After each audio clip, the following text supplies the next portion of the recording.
Horváth Anna vagyok, a repülőtéren dolgoztam, mint gazdasági előadó. Jelenleg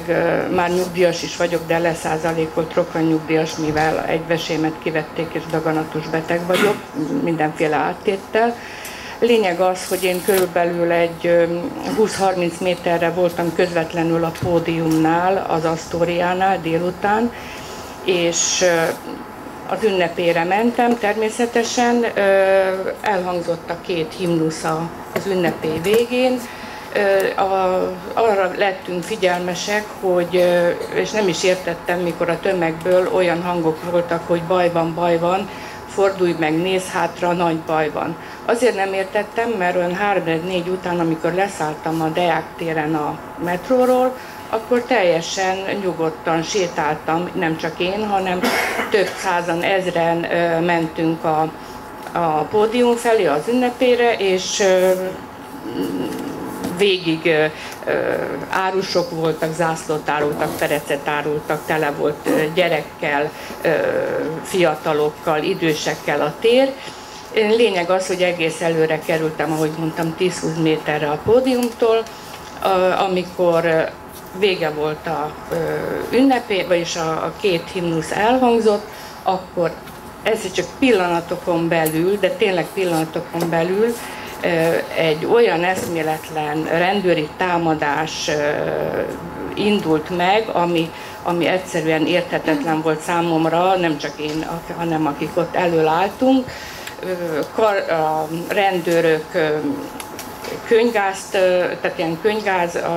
robbant, akkor lövés sorozatok voltak, kardlapoztak, megindult a rohamrendőrség, de olyan szinten és olyan káosz lett pillanatokon belül. Na most ott azon a helyen, ahol én álltam, a többiekkel együtt egyszerűen annyira beszorítottak bennünket, hogy ott egyszerűen nem volt lehetőség a távozásra. Kész. Teljesen be voltunk szorítva, és közben az emberek jajgattak, kiabáltak, estek el, láttuk, hogy véres fejjel rohannak minden az égvilágon. Na most én eleve ott voltam egy kapuhajnál, hogy neki tudtam támaszkodni, mert sokáig nem tudok állni, és tehát egyszerűen, ahogyha nem is tudom, hogy mi lett volna, ha nem tudunk bemenni az egyik háznak az udvarába, és olyan borzasztó könygáz volt, hogy egyszerűen én is megfulladtam, nem csak én, aki ott voltunk. Most legalább 60-70-en voltunk bent az udvarba, és hát akkor itt fölvetődik az a kérdés, hogy ugye azt mondta a Gergényi úr, és a médiában reggeltől estig azt lehetett hallani, ugye, hogy mindenki nyugodtan hazamehetett, aki haza akart menni, és aki ott akart maradni, ugye az ott maradt, és az a csőcselék. Hát azért én itt most szeretném elmondani és kikérni, nem csak a saját nevemben, a barátaim, ismerőseim és azoknak a nevébe, akik nincsenek itt jelen,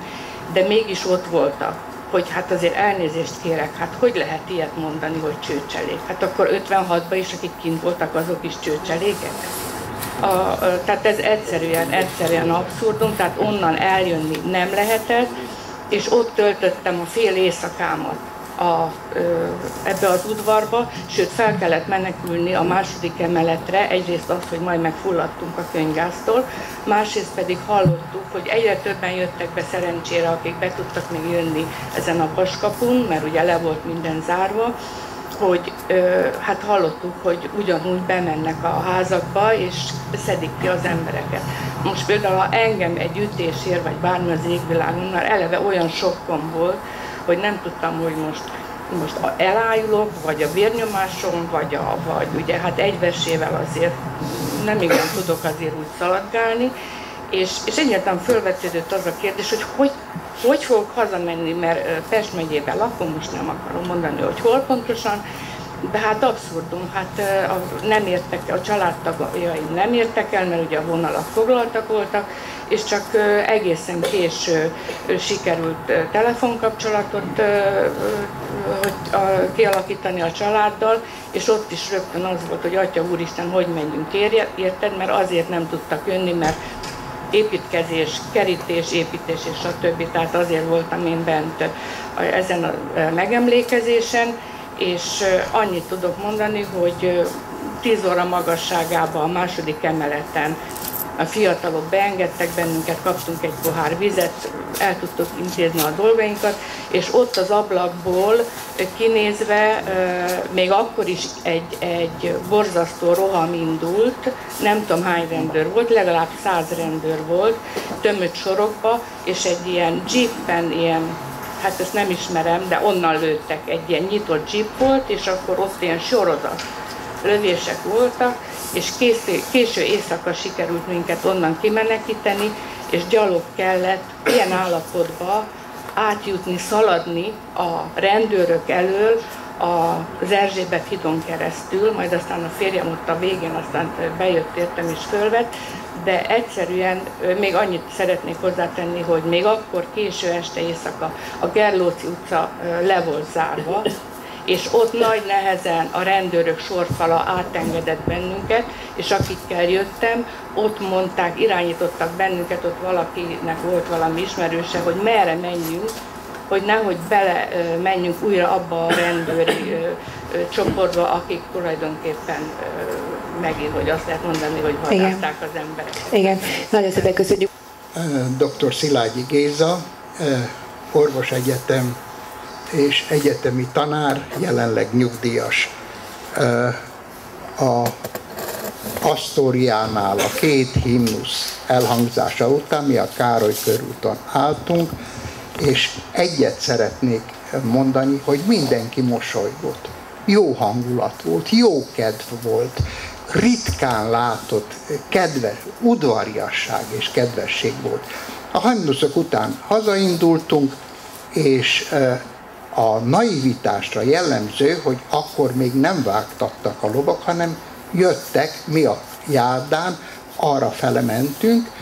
a lovak szemben, és olyan gyönyörű lovak voltak, én magam integettem, mert azt hittem, hogy a 40, üdvözlöm, azt hittem, hogy a 48-as egyenruhába szoktak ezzel a lovas bandériummal ugye fölvonulni, és azt hittem, hogy ez hozzá tartozik az eseményhez.